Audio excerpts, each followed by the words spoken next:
What's going on, everyone? So the NBA has officially passed the voting to explore the expansion of the league to go to 32 teams. And Seattle and Las Vegas are the two destinations that seem to be the teams that will, or new cities that will get new teams. Obviously, the Seattle Supersonics, team that never should have left.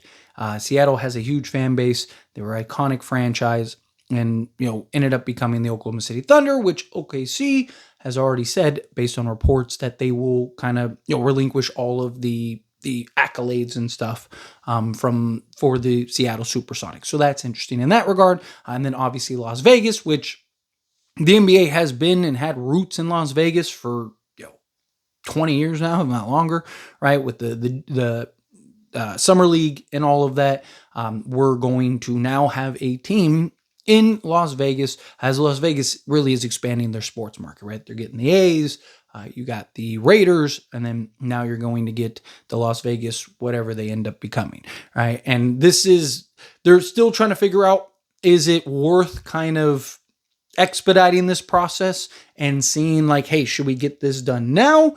Or is this something that we should, kind of focus on in a couple years, right? Kind of like let the dust settle type thing, let everyone get the priorities in place, and then end up expanding to the league. Now, obviously, this is good for several reasons. One, it expands the league, expands potential competition.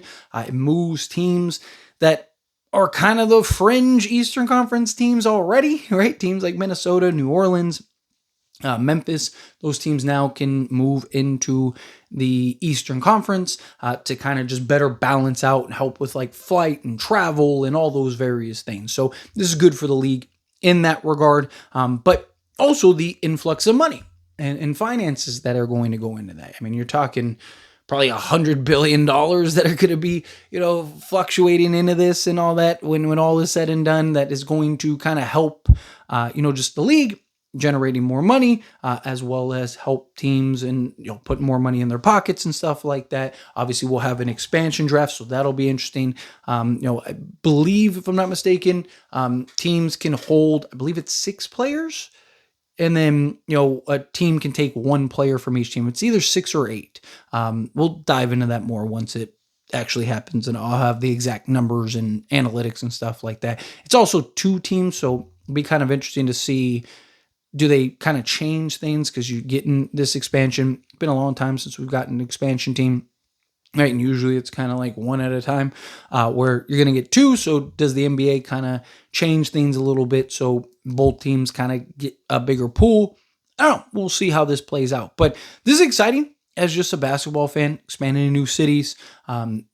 Again, this will be beneficial to teams on the West Coast, all right, because now you don't have to travel, get a back-to-back against, the Portland Trailblazers, and then you got to go fly to Minnesota or something like that, or Memphis or whatnot the next night, right? Like now it's like, okay, now you play, Portland, and now you got a follow-up game against Seattle. Perfect, right? Or, you got a game against the Lakers, and then now you got to go to Vegas. Perfect, right? So it'll cut down on some of the travel, some of the wear and tear. For those that are like, oh, we need to cut the season short, right, to 65 games or whatever, I think you kiss that potential goodbye, right? Not that I thought the NBA was ever going to actually do that, but you're adding 2 new teams, you're going to have more games. If anything, I'd like to see the league kind of, and I've talked about this before, kind of spread out, go into another month. Like, why not just have the season start earlier, like the beginning of October, and then have, the season end in like July, right? Like, what's the difference if you have, the finals through whatever, June 12th or whatever? Why not just have it do July 5th? Right? Are people going to complain that there's no basketball? And that would actually help because, like, you don't have the NFL or things like that, so you're still not competing with that towards the back end when it matters, right? So if I was the NBA, I'd look to kind of, keep the 82 games, but just give another month or month and a half, something like that, to where, teams you can kind of spread things out. Or, if you do have a back-to-back, you don't have to play 10 of them, you play 2 of them. Now you get 1 in the beginning of the season, 1 towards the end of the season, especially with the play-in or the in-season tournament, and then you have the play-in tournament, all these things. Like, teams are playing a lot of basketball, which is good. again, it's good for business. It's good to generate and help make money. All of these things. All of these things are very beneficial to the Lakers, or to the league and the Lakers. Do a video about the Lakers, but it's what I got on my mind. But, this is good for the league and what this could eventually spawn into, because there's talks about New Mexico and maybe expanding into overseas into like Europe and stuff like that, which that could be kind of tricky and interesting. But you do have like the Toronto Raptors, right? So it'll be kind of key. Like, if you expand into Europe, do they play here? Do you have to go to Europe? Like, how does that work out? Right? There's a lot of talks about what's the next step after this? In the next 10 years, we could see, maybe 40 teams in the league. I wouldn't be shocked, right? As the NBA is really looking to kind of expand, grow its brand overseas and all of that. A good way to do that is to have that. And, there's talks about starting like a Euro League and all of that, which could be interesting. LeBron and, Maverick Carter and stuff like that, they've been kind of in talks about that and whatnot. So it'll be interesting to kind of see how all of this shapes up over the years. And as a basketball fan, right, I think that this is great just for the league. I think this is great for hopefully competitive basketball. Hopefully, the owners are owners that actually care and want to win. And they're not just owners. You got a lot of owners in the league that care less. As long as they're making money, as long as they're putting some cheddar in their pocket, at the end of the day, that's all they care about is the bottom line, the bottom dollar.